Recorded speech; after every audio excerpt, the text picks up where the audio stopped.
ಭಾರತದ ಪ್ರಾಡಕ್ಟ್ ಆಗಿದ್ರೂ ಕೂಡ ಯುಎಸ್ ಪೇಟೆಂಟ್‌ಗೆ ಒಳಗಾಗಿದ್ದ ಒಂದು ಪ್ರಾಡಕ್ಟ್ ಬಗ್ಗೆ ಮಾತಾಡೋಣ.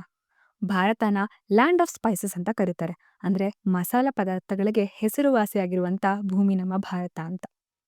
ಅರಿಶಿನ ಈ ಮಸಾಲ ಪದಾರ್ಥಗಳಲ್ಲಿ ಒಂದು. ಸಾಂಪ್ರದಾಯಿಕ ಔಷಧೀಯ ಗುಣಗಳನ್ನ ಹೊಂದಿದ್ದ ಅರಿಶಿನ ಭಾರತದಲ್ಲಾಗಲೇ ಮನೆಮಾತಾಗಿತ್ತು. ಆದ್ರೆ 1995ರಲ್ಲಿ ಅರಿಶಿಣದ ಔಷಧೀಯ ಗುಣಗಳನ್ನ ಕಂಡುಹಿಡಿದಿದ್ದೀವಿ ಅಂತ ಯೂನಿವರ್ಸಿಟಿ ಆಫ್ ಮಿಸಿಸಿಪಿಯ ಇಬ್ಬರು ಸೈಂಟಿಸ್ಟ್‌ಗಳು ಯುಎಸ್‌ಪಿಟಿಒ ಅವರ ಮೂಲಕ ಅರಿಶಿಣದ ಪೇಟೆಂಟ್‌ನ ಪಡ್ಕೊಂಡಿರ್ತಾರೆ. ಭಾರತದಲ್ಲಾಗಲೇ ಅದರ ಬಳಕೆ ಇದ್ದಿದ್ದರ ಅರಿವಿದ್ದಿದ್ದರಿಂದ ನಮ್ಮ Indian council of scientific and industrial research ಅವರು ಇದೇ ವಿಷಯನ ಯುಎಸ್‌ಪಿಟಿಒ ಗಮನಕ್ಕೆ ತರ್ತಾರೆ.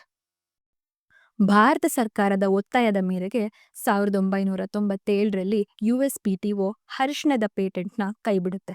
ಅಂದಿನ ಕಾಲಕ್ಕೆ ಅಭಿವೃದ್ಧಿ ಹೊಂದಿದ್ದ ರಾಷ್ಟ್ರವಾಗಿದ್ದ ಯುಎಸ್‌ನಿಂದ ಒಂದು ಪೇಟೆಂಟ್‌ನ ಕೈಬಿಡುವಂತೆ ಮಾಡಿ ಭಾರತವು ಯಶಸ್ವಿಯಾಗುತ್ತೆ.